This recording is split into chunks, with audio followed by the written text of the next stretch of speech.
La innovación va ligada al cambio y todo nuevo proceso causa un impacto en la forma como percibimos el mundo, los colores, los idiomas, las señales, la cultura y demás. La primera vez que viajé a Europa fue una vez que pude sentir muy claramente como alguien está diseñando esto, entiendo los códigos del lenguaje, entiendo las herramientas que usaron y me es útil. Yo soy el usuario para el que diseñaron.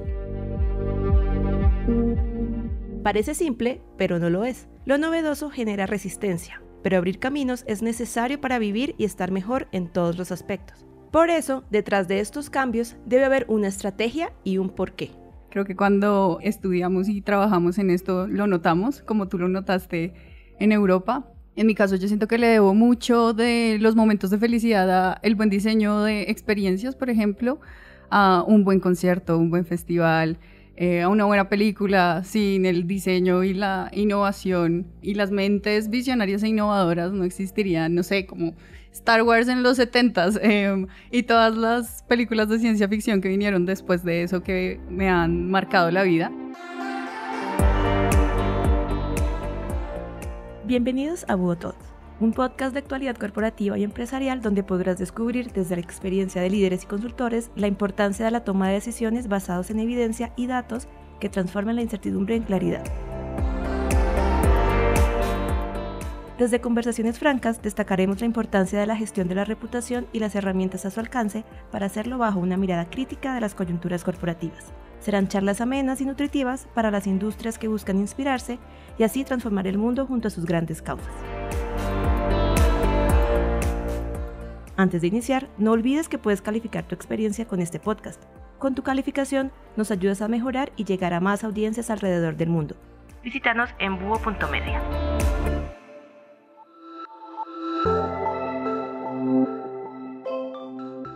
Gracias por acompañarnos. En el episodio de hoy analizaremos la innovación desde las empresas, cómo influye en el desarrollo empresarial, cuál es su impacto, cuál es el futuro de la innovación. En esta conversación nos acompañará Valentina Osorio.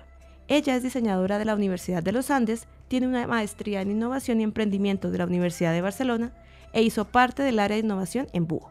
Actualmente es la coordinadora de desarrollo de la Facultad de Arquitectura y Diseño de los Andes. En su cargo, fusiona los procesos de innovación y de comunicación de la facultad. Además, dicta el curso de medición, gestión y evaluación de proyectos de innovación. Ha trabajado también como periodista de moda sostenible para La Silla Verde y Fashion Radicals. También nos acompañará Mariana Barreto, experta de innovación en Búho, quien moderará la conversación. Yo soy Karen Malpica, experta de innovación en Búho. Y yo soy Mariana Barreto.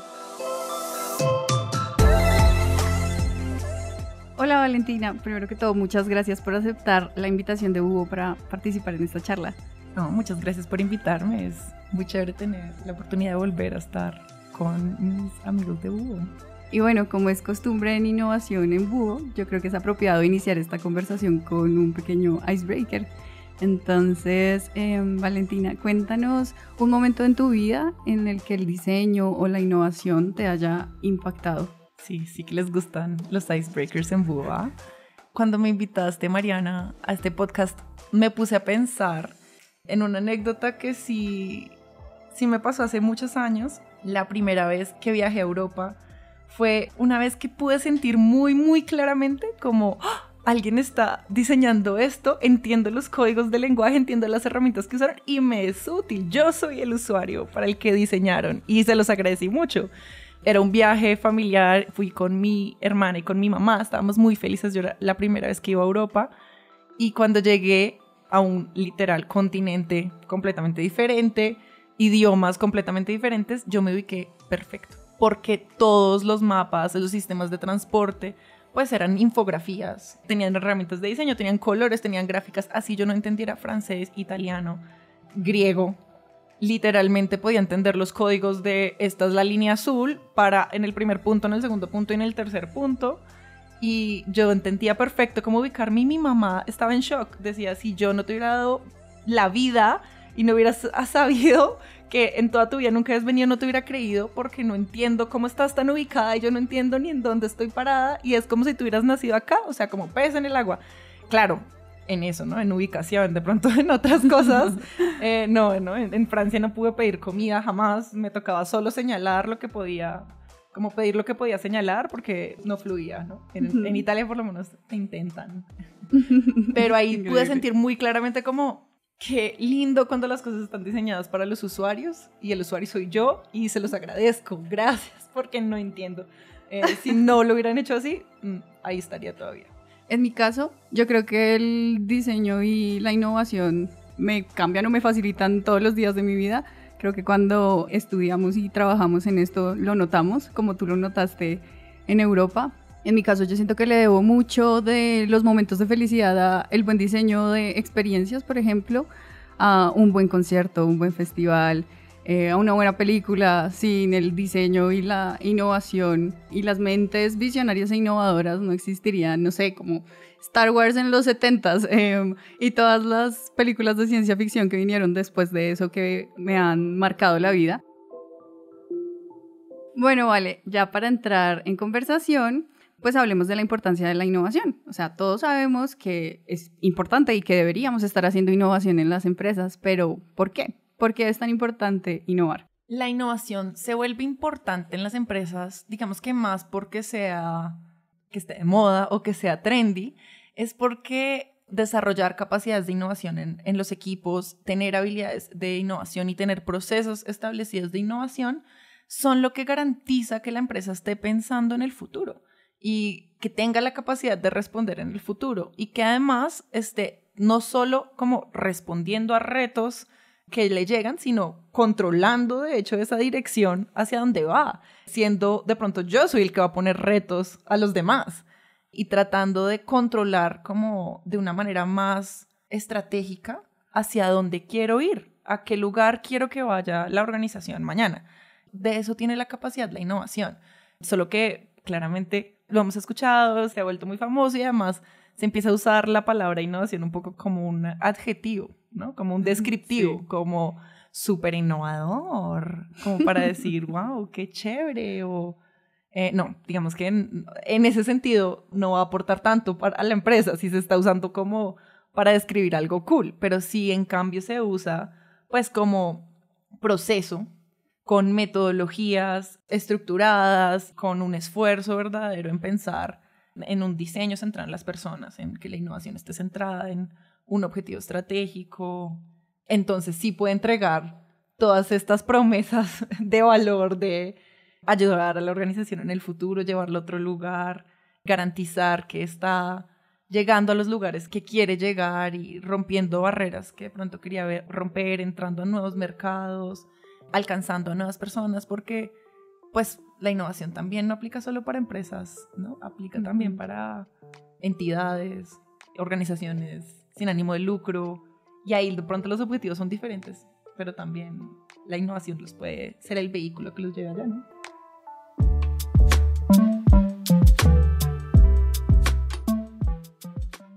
Bueno, y ahora que ya tenemos claro para qué nos sirve la innovación, cuál es el poder que tiene, hablemos de los obstáculos, porque esto pues no es tan sencillo como decirlo, ¿no? El proceso de innovar. Sí, no, decirlo y hacerlo son cosas muy diferentes. Y a pesar de que eso, todos reconocemos la importancia de la innovación, al interior de las empresas o las organizaciones no hacen falta los obstáculos que dificultan o ralentizan este proceso. Entonces, cuéntanos cuáles son esos obstáculos a los que te has enfrentado haciendo innovación. Digamos que es muy obvio decir, claro, la diferencia y lo difícil, lo que acababa de decir, la diferencia en la innovación, digamos, como adjetivo a como verbo, es pues la estructura, ¿no? Que sea consistente, que no sea, nos entró un arranque de hacer innovación y tuvimos una buena idea, alguien pensó en una cosa cool y ya, somos innovadores, no, sino que realmente como asumimos un reto de hacer un proceso estructurado de innovación y es hacer que sea consistente, que sea sistemático, que tenga un sistema de gestión de la innovación, que se esté gestionando, que se esté proyectando, que tenga una estrategia. Eso es el hacer, pero digamos siendo más específica en tu pregunta, que es cuáles son los obstáculos de ese hacer o de ese deber ser, que sabemos que ese es el deber ser. Hay dos obstáculos muy fuertes y son los que más he visto también en las empresas que he asesorado. Y es chistoso porque vienen bottom up y top down. Los obstáculos más comunes son de arriba para abajo, que es las cabezas de la organización no creen en la innovación. O dicen que creen en la innovación, pero no lo reflejan con acciones. De acuerdo. En el proceso de hacer innovación, los gestores se enfrentan a muchas dificultades o barreras presupuestales, de cultura, de engagement, de procesos, que en verdad hacen que el impacto y el poder que tiene la innovación se demore en llegar o no alcance a llegar a un feliz término. ¿Qué crees que podrían hacer o tener en cuenta las empresas para suavizar estos obstáculos y para así poder facilitar la innovación en sus empresas? Pues cuando hay una buena gobernanza de la innovación, eso ayuda a empezar a disminuir muchos de estos obstáculos. En la gobernanza de la innovación, por ejemplo, dejamos un poco por escrito los roles de quién es, por ejemplo, el comité de innovación. Y de ahí tiene que estar personas de las cabezas de la organización o personas con la autoridad para tomar las decisiones necesarias, asignar presupuesto, asignar recursos, asignar tiempo de personas, asignar equipo. Entonces, no estamos un poco dependiendo, sino que ya se sabe que hay un rol establecido.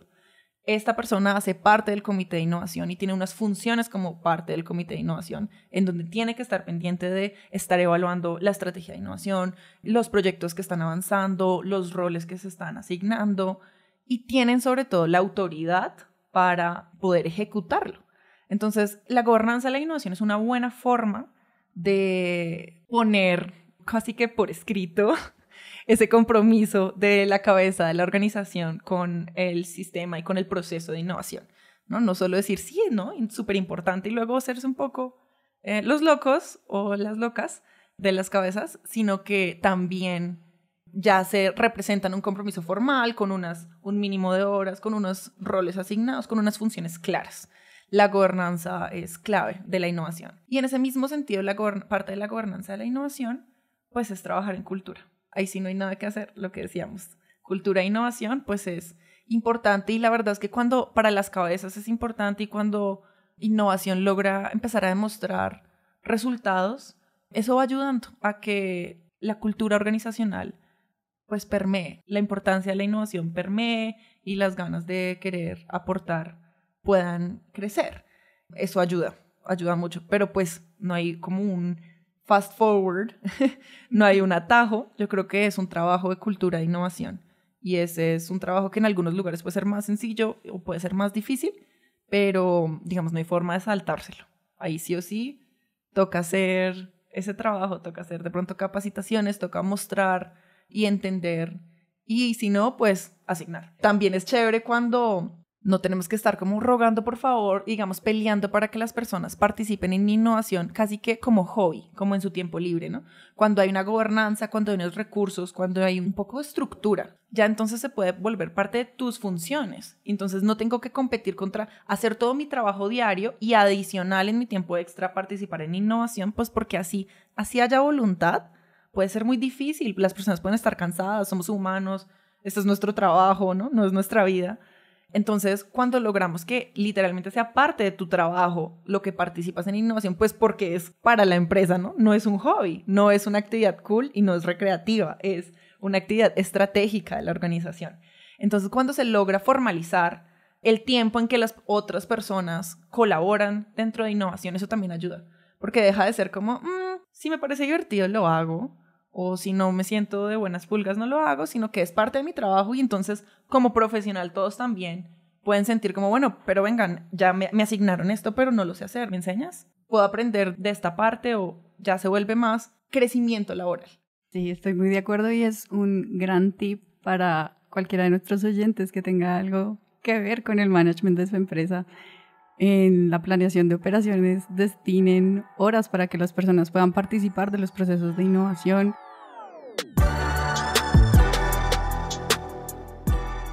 Quisiera compartirle a nuestros oyentes cómo ha sido un poco la experiencia, los aprendizajes que hemos tenido en Búho en este proceso de innovación y la solución a la que llegamos, porque digamos que hemos contado con suerte de que desde el inicio Búho tenía claro que la innovación era importante para su crecimiento y para su competitividad, pero claro, construir un sistema de innovación que funcionara tomó tiempo.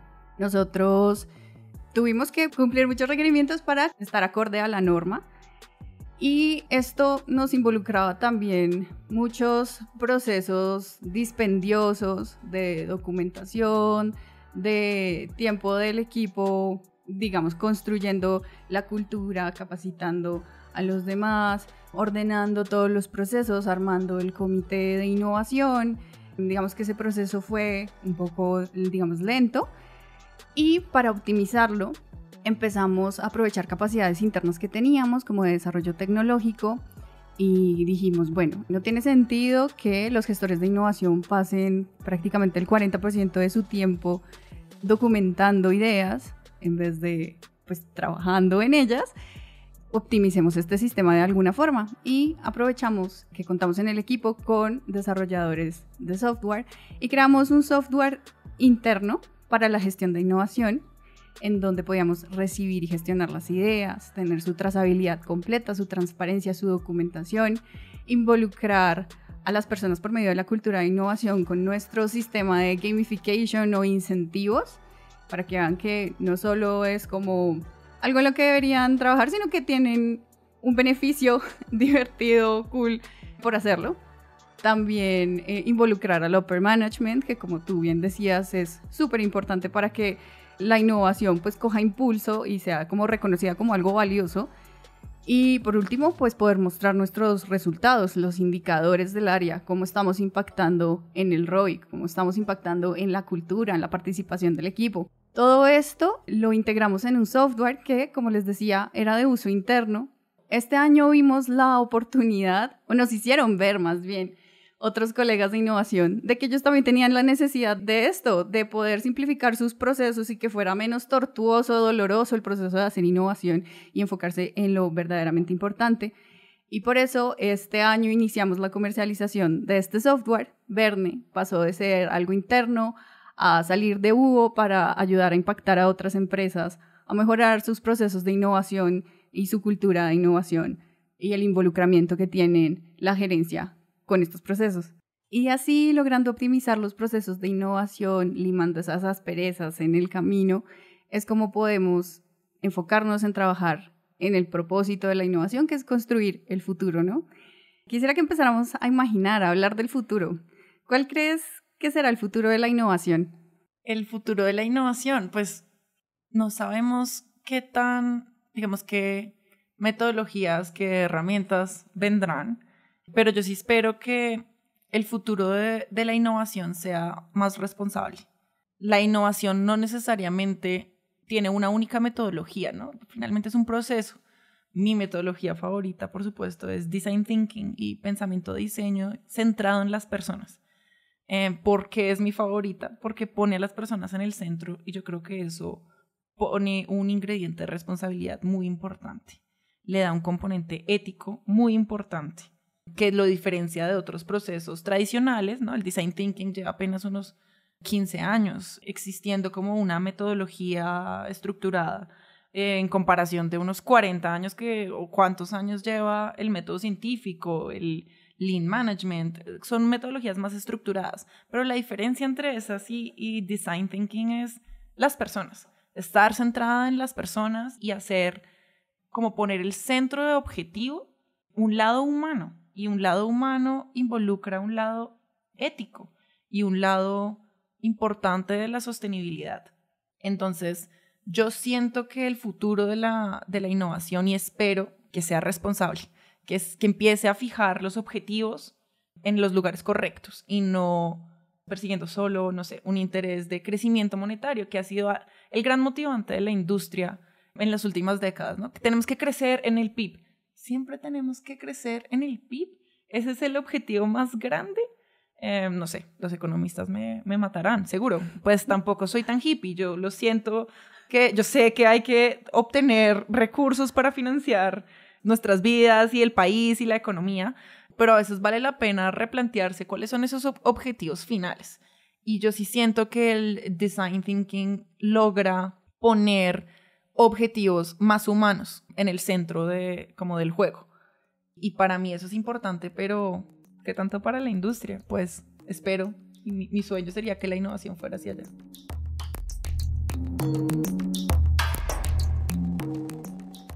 futuro de la innovación quiere estar centrado en el usuario e impactar la vida de las personas, necesariamente debe ser una innovación enfocada en sostenibilidad. Y esto, digamos, es una responsabilidad pues de las empresas, pero de todos, en verdad, como actores, ¿no? Desde el 2015 que la ONU planteó los 17 Objetivos de Desarrollo Sostenible, se ha hecho muy claro que es la consecución, el logro de estos objetivos no es una acción exclusivamente de los gobiernos, sino es algo que nos involucra como humanidad, como todos los actores, ¿no? Gobiernos, academia, los medios, el sector privado que tiene un gran poder financiero para acelerar estos procesos y pues finalmente nosotros como ciudadanos, ¿no? Así que hablemos un poco de ese rol que tienen las empresas en la sostenibilidad. ¿Qué implica la sostenibilidad o el desarrollo sostenible al interior de las empresas? Lo que acabas de decir es cierto. Todos tenemos un rol frente a los objetivos de desarrollo sostenible y los objetivos son literalmente creados como pensando en el bien común. O sea, si queremos seguir como humanidad disfrutando de este planeta, de esta sociedad, de los unos de los otros, deberíamos buscar conseguir estos objetivos. Y todos tenemos un rol, es verdad lo que tú dijiste, pero yo creo que no todos tenemos el mismo peso y la misma carga de responsabilidad. Como personas naturales tenemos una responsabilidad y todos queremos aportar, sabemos que es importante integrar, no sé, procesos de reciclaje en nuestra casa y seguramente podemos aportar bajando un poco la huella de carbono, pero seamos honestos, veamos en la pandemia qué pasó cuando todas las industrias se pararon una semana, en una sola semana. Se limpiaron los océanos, volvieron los delfines a Cartagena, en Venecia habían delfines, literalmente, con solo parar una semana de desperdicios industriales, el impacto tan grande que se vio en el medio ambiente. Entonces, es muy triste verlo como persona natural, que puede que yo recicle o no recicle, pero finalmente ese no es el gran impacto. La verdad es que el grueso de la contaminación no está en, no sé, mi caja de leche. Ahí no está el grueso, ni en la tuya, ni en la nuestra colectivamente. La verdad es que el grueso está en los desperdicios industriales y en ese sentido las empresas privadas son quienes cargan la mayor parte de la responsabilidad y quienes tienen el mayor reto de enfrentar a la sostenibilidad, porque en ellos depende. Y en todos, dependen todos sus puntos de la cadena de valor.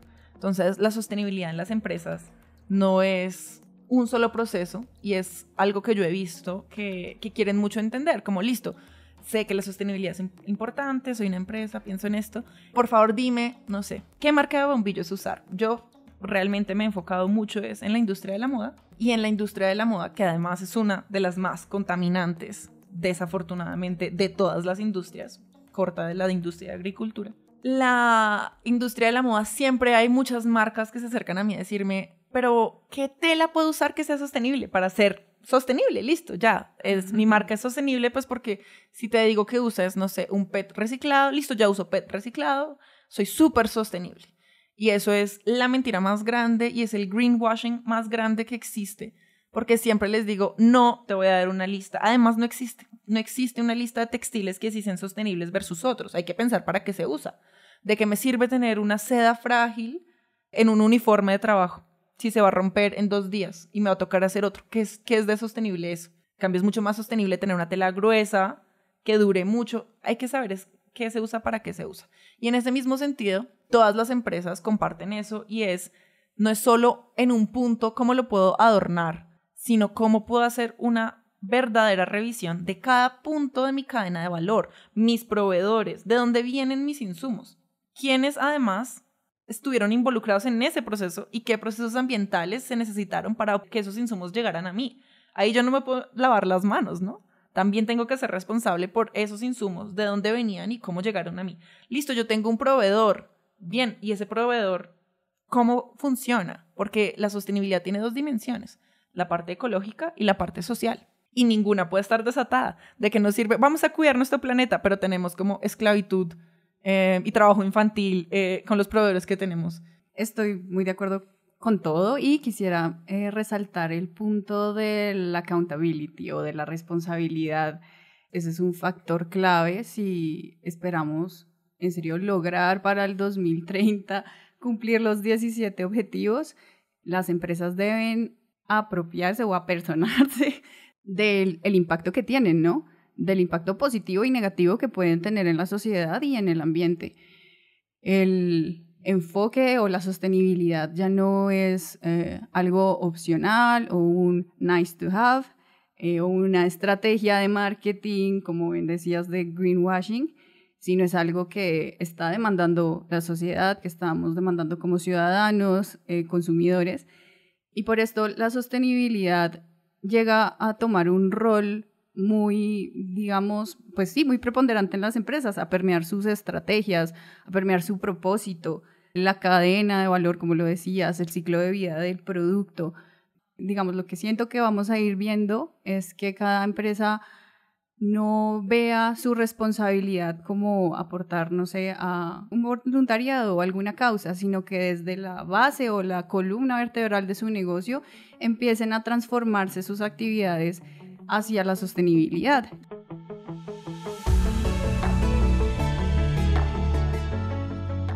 Ahora quisiera que me contaras, Vale, desde tu trabajo, digamos, en una universidad como es los Andes, pues el rol que tiene también la academia en la formación de esos profesionales del futuro, del enfoque de las disciplinas y profesiones. ¿Cuál es ese rol que tiene la academia en la formación de los profesionales del futuro, del enfoque de las carreras del futuro, que se está haciendo en carreras como lo es el diseño, que pues va a crear esos productos y esos servicios y va a generar la innovación del futuro? ¿Qué se está haciendo ahí o cuál es la implicación que tienen en la sostenibilidad? Bueno, yo creo que sí, más que el rol de la academia, porque la academia tiene, no todos los lugares de aprendizaje son así, pero la Universidad de los Andes es el tipo de universidad que tiene un propósito dual, que es a veces no tan claro. Es muy clara la cara de enseñanza frente a la formación, pero también es un espacio de investigación.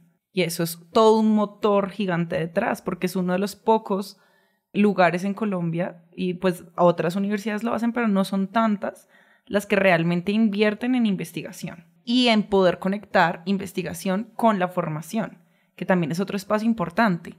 Es algo a lo que la Facultad de Arquitectura y Diseño en particular le ha apostado mucho, y es a integrar de una vez a los estudiantes a la investigación y creación. Investigar también se puede investigar desde la creación.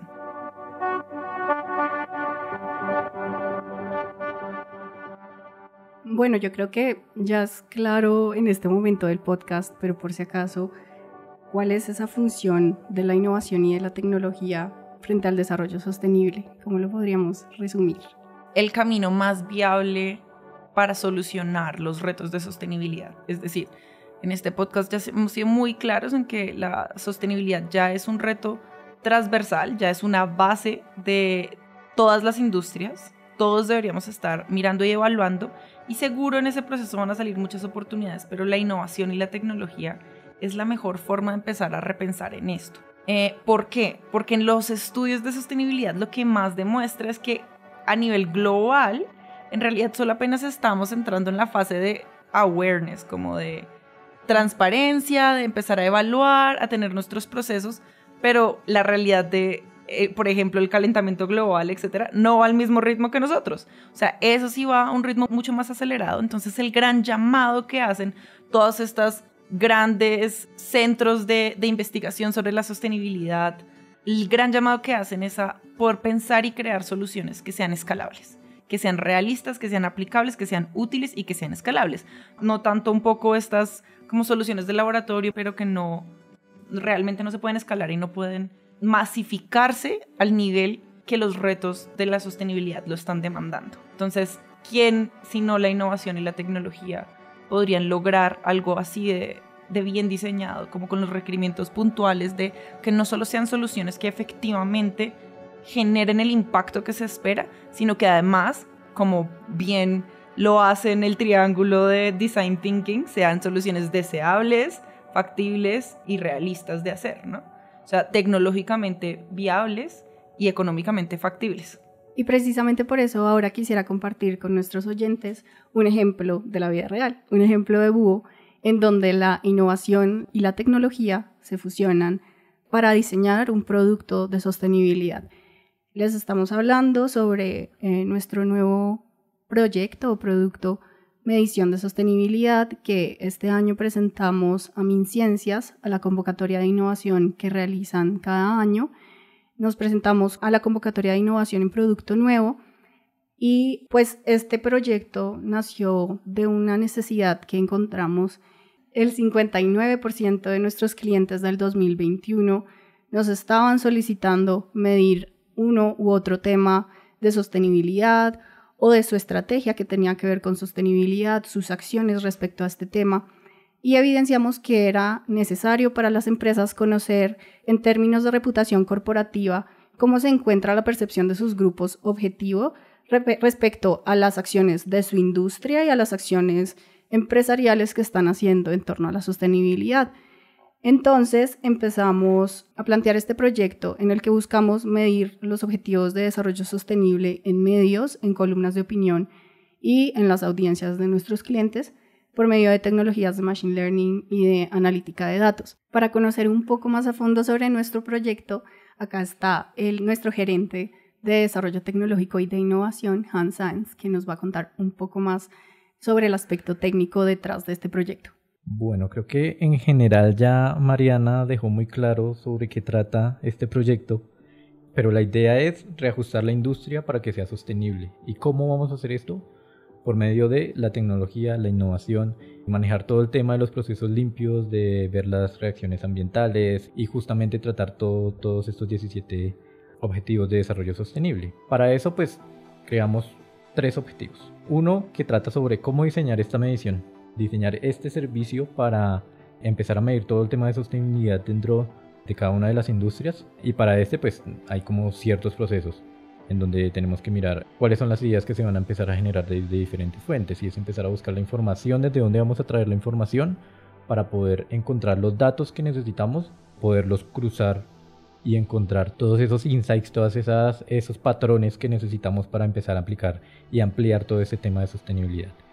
También empezar a hacer todas las cadenas de búsquedas, y es hacer como una historia del arte de qué se ha hecho de sostenibilidad antes mediante la tecnología. Como decía Mariana, estamos trabajando con todo el tema de Machine Learning, entonces lo que empezamos a hacer es mirar cuáles eran los modelos de Machine Learning, de qué tipo de entrenamiento, que sobre todo pasa con modelos de clasificación, que es en donde se muestran bastantes etiquetas como predicción a un texto, y empezar a trabajar con ellos y ver cuáles de los que ya estaban predefinidos se alineaban correctamente con los 17 objetivos de desarrollo sostenible. Después de eso, pues ya pasamos al segundo objetivo, ya después de haber hecho todo el levantamiento de información, de encontrar las fuentes, de hacer una historia del arte, de ver todo lo que ya se había hecho y planeado sobre sostenibilidad, tenemos que empezar a desarrollar el algoritmo.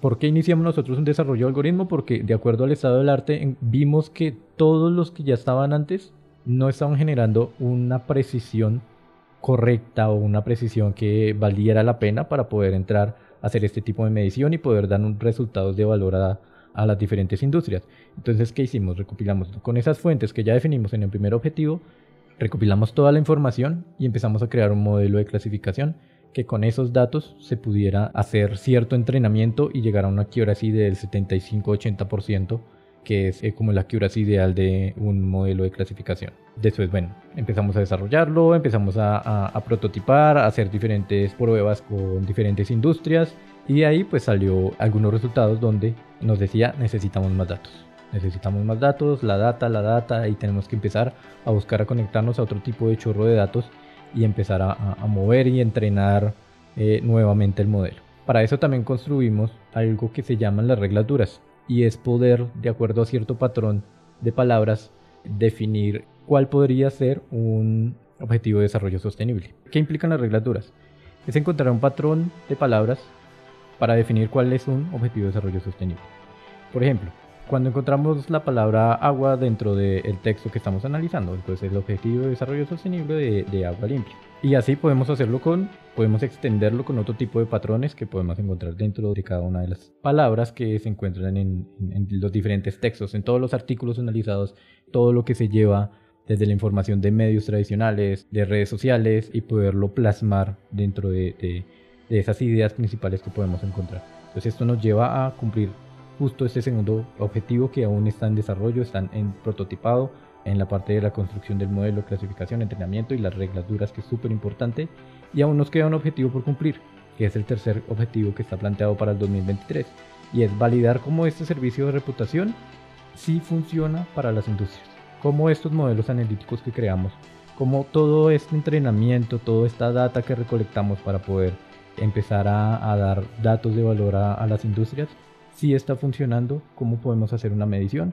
cómo podemos hacer esto mediante diseño y visualización de datos y llevarlo a un entregable validado justamente para este proyecto, y pues no solo para la aplicación del proyecto, sino para empezar a hacer que todo el mundo, que todas las industrias trabajen más con la sostenibilidad.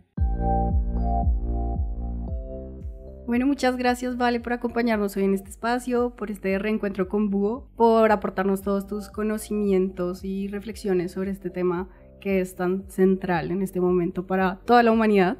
Muchas gracias por hacer parte de este espacio y esperamos encontrarte en una próxima. Muchas gracias a ustedes por invitarme y pues por darme un espacio para poder hacer esta invitación, que yo creo que más que nada es una invitación a todos los que están escuchando a acercarse a tomar acciones ya frente a la sostenibilidad. Yo creo que ya no estamos en un momento en el que solo pueda ser una cosa como curiosa, sino que realmente ya debemos empezar a informarnos cómo hacer ese proceso. No es tan difícil, pero lo más importante es empezar.